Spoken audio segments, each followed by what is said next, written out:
Hi everyone, welcome to week 2 where our focus shifts to top-down theory and the whole language model. The purpose of this video is to help you know the difference between theories and models, to understand how top-down theorists believe literacy is learned, to understand the difference between bottom-up and top-down theories, and to have an idea of what a whole language reading lesson might look like. Just to recap on last week, theories are ways of explaining things that we don't know as fact. Because they are abstract, we need models to represent them, and these models are what enables us to apply these in context. Remember, your first assignment is asking you to argue for a particular reading model.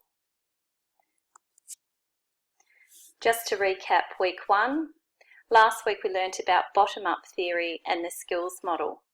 We learnt that it starts with the most basic skills, so phonemic awareness and related skills, and proceeds in a sequential manner to phonics, fluency, vocabulary, and finally the end goal on comprehension.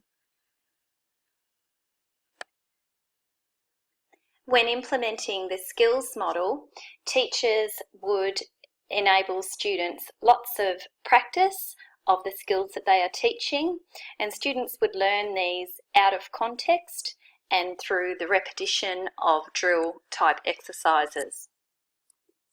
In contrast to this, top-down reading instruction pretty much goes in the opposite way. Rather than comprehension being the end goal, it is the starting goal. So everything about top-down theory and whole language focuses on understanding the meaning.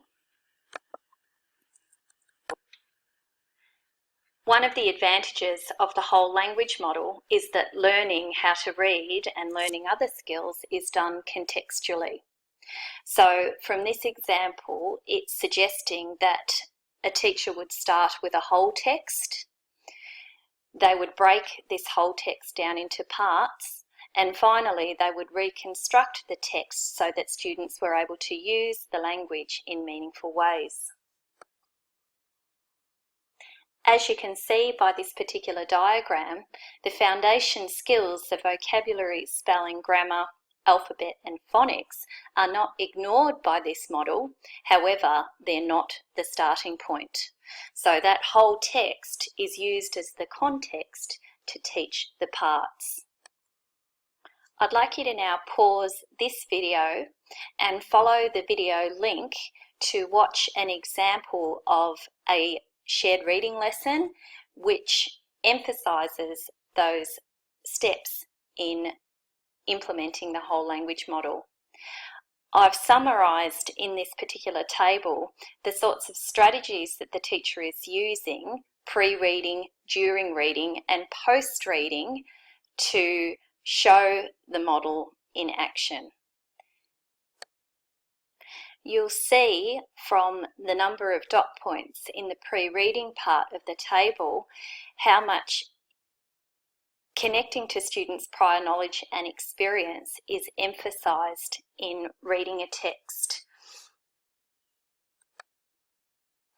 This aligns with the socio-cultural view of literacy development that acknowledges that children bring their own meaning to text, and it is their social and cultural experiences that help them to understand and use language.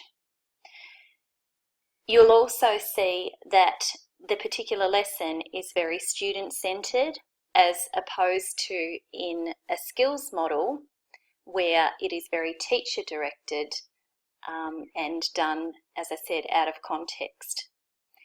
You'll see that it is highly collaborative in terms of the teacher and the students collaborating with each other and working together, and the use of student-to-student strategies such as turn and talk so that students can collaborate with each other.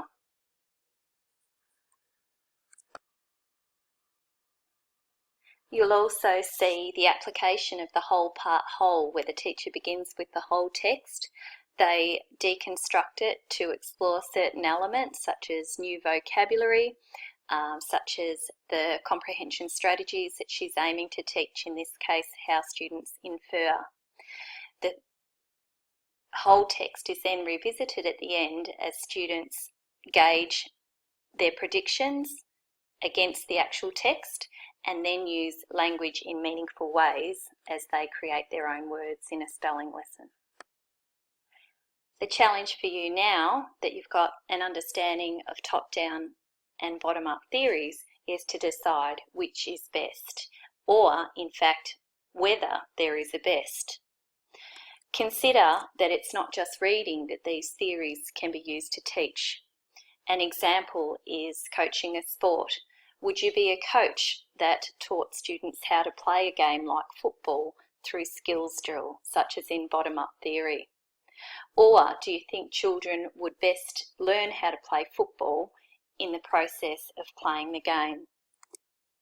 A skill like tying a shoelace, does it need to be taught in steps and in sequence?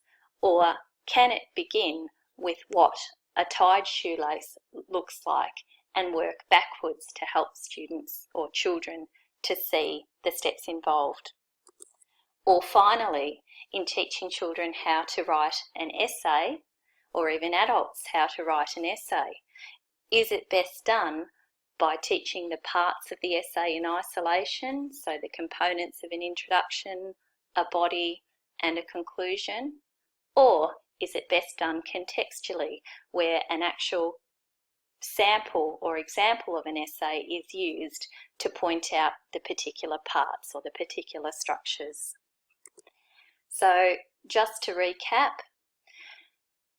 hopefully now you've got a better understanding of the difference between theories and models. Hopefully you've got a better understanding of the sorts of things top-down theorists believe in terms of literacy acquisition. Hopefully you understand the difference between top-down and bottom-up theories, and of course knowing what a whole language reading lesson might look like